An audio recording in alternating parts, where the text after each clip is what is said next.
Dean Scontris is a Maine businessman. He's been in our city. He's moved away to make a living and come back home. He's a former Maine Black Bear football player. Yep. He's a family man. He stands firm on the Constitution as it's written. He doesn't go for the interpretations. He's a true pro-life, constitutional, conservative statesman. That's much better than being a politician. And I, Ed Libby, would be proud to call him my next congressman. Ladies and gentlemen, please welcome Dean.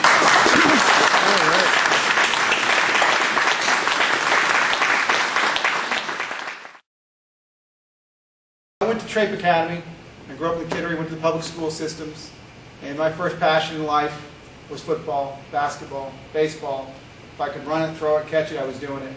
And I did that. In fact, I go around the state still, and I hear people, one woman came up to me the other day, and she said, "You're that boy that used to carry his shoulder pads by my house every morning." And I said, "Yeah, that was me." But you know, it's important, and Kevin and I kind of joke about it, and other folks joke about it, but I think for those people who know me, it's about my work ethic. I've had a work ethic like that since I was just a young kid. I mean, I'd get to the football field early in the mornings, and I'd run my sprints, and I'd stay in the locker room late, and I did all that stuff. I went on to the University of Maine, where I was a walk-on, and 4 years later I was a partial scholarship and playing, returning kicks and getting in on special situations. Another good story from the campaign, the guy who was my position coach at the University of Maine was a guy named John Bonamago. Hadn't heard from him in years. I get a call from a Louisiana area code the other day. It's John Bonamago. He's the assistant coach of the New Orleans Saints. And John Bonamago said, "Dean, if there's anybody in Maine that wants to know about your character and your fighting spirit, you tell them to call me." So I offer you all his phone number afterwards. So after that, I went on to technology. I came home in 1991, and I didn't have a dime in my pocket. I could speak the language, unlike my forebears. But it was a lot like my grandfather. Maine wasn't offering any kind of economic opportunity for its young people to stay home. Technology was a burgeoning market. And my dad, I think, and my mom, as much as they wanted me to stay, I had to go elsewhere to find employment in the new economy. And I did. So I've actually experienced part of the problems we were talking about in the back of the room here. Maine has no economic opportunities for its young people to stay home. And it's getting worse the more they tax. And it drives thought, ingenuity, innovation out of the state. It's very important that I actually experience that. I wanted to stay. I wanted to bring my kids up in this environment, but there was nothing for me to do. So I packed up my red Volkswagen Rabbit with the back window missing, and I moved to Washington, D.C. with $500 in my pocket that I got from graduation. And I learned how to make it in the modern global economy in the world without any help from the government. If you looked at the last bill that came forth before Congress, and you looked at it in detail, the GAO, the Government Accounting Office, suggested that the wall they wanted to build would only keep out 12% of illegal immigrants. I've said, I've been chastised, would you buy a toilet if it only worked 12% of the time? Well, I would. I mean, so as Reagan said, and I'm not trying to be it, but I think there's a model for success here. A nation without borders fails to be a nation. Amen. Amen. Right?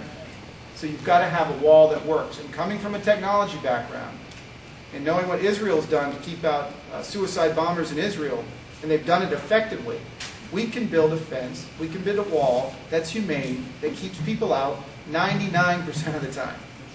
That needs to be the first piece of legislation, so we stop that piece of it. Secondly, to sort of resolve the problem we've got within the country, you need to come down on magnet states, magnet cities, where social services encourages folks to come in. Places like New York, where Eliot Spitzer yesterday granted the right to illegal immigrants to get a license. You've got to come down on those folks. You've got to come down on the businesses who hire them, who keep them, who aid and abet them.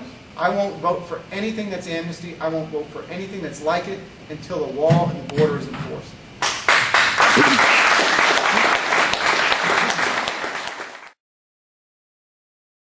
I've been down to Washington, D.C. a couple times. And a few times I've been down, I come back nauseated looking at the power. I mean, the power extends significantly from beyond the rotunda out into Northern Virginia. The palms are greased, they're going to the parties, and this is what it's about. It's about we the people. You've got my commitment as a reformer Republican that I will come back, I will take the contributions of the constituency and go back and vote accordingly. I will not be an inside the beltway, power-hungry congressman. I won't. Last week when Petraeus gave his testimony was very telling. And more telling of all of it was MoveOn.org's ad they ran against General Petraeus at the beginning of the week, but it began a debate that's going on still this week, is that 68% of Americans believe in the military brass to resolve this situation. They don't believe in people like Nancy Pelosi or Harry Reid running the military. They don't. And I think if you saw Petraeus and you saw Crocker testimony, it was thoughtful, it was insightful, and you realize some of the magnitude of some of both the political and military issues they're having on the ground. So I'm going to side with those guys right now. Look, I'm not a military expert. They are. They're both very well respected. They were both unanimously confirmed by the House and the Senate. So I got to take my bet and say I believe them. Most specifically, what they all said about if we leave immediately, who's going to jump in there and consume that power vacuum? The same guy who's being allowed to speak at Columbia University tomorrow. And my father, who comes from that greatest generation, you know, he said, Dean, I see what you're under. Why are you doing this? Why are you doing it? Why are you doing it to yourself? You're going to get beat up. You're going to take pops at you. And I said, look, Dad, you know, it's about Jack and Zoe. If I don't stand up and fight now, who will? And if not me, who? And if not now, when? And even my father said, geez, I just don't know if this country's got 50 years left in the tank. It's hard to go put your kids to sleep after you hear your old man say that. So I'm not going to go away, and I'm not going to go down without fighting. You got my word on that. God bless, and thank you very much.